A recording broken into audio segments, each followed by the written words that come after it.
Pakistan, to matter of the fact, was very puzzled and surprised with the decision. I would say rather puzzled is the right word. They were expecting something, so they were already started moving the UN last week when they felt that why the government of India is moving the huge number of troops. And they already had submitted an application to the UN Secretary General to take note of this development, but they didn't expect that the Indian Parliament could take such a step, given that India has a history of announcing to abrogate, but never going the whole hog.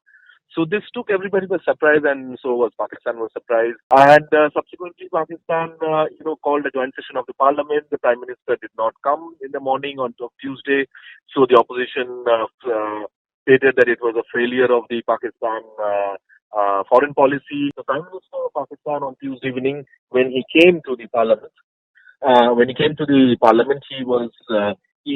he was baffled, and his reactions were immature and childish, I would say, where he threatened war, he threatened terror attacks. No state would threaten a war on a country for revoking an article of its own article. It threatened terror attacks indirectly.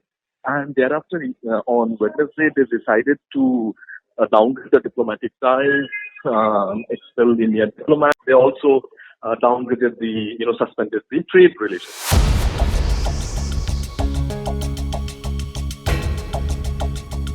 Indo-Pak trade is minimal. India's trade with Pakistan is minimal. The formal trade is minimal.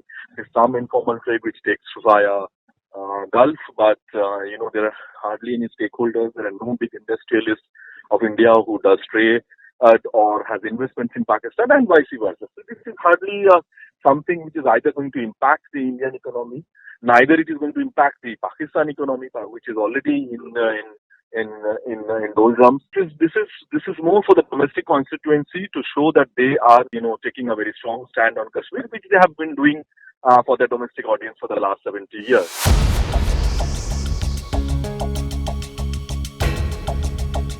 Pakistan will, of course, ramp up the rhetoric, ratchet up the rhetoric, go to UN probably, and India has already preempted that, briefed the envoys of the UN Security Council, both permanent as well as the non-permanent.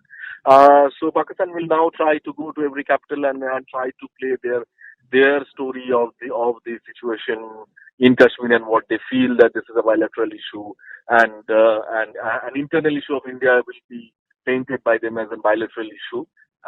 But I think they have scored a self-goal by this resolution when they said Article 370 was never an issue in Pakistan. If Article 370 is never an issue in Pakistan, why is Pakistan reacting to the Indian Parliament's decision?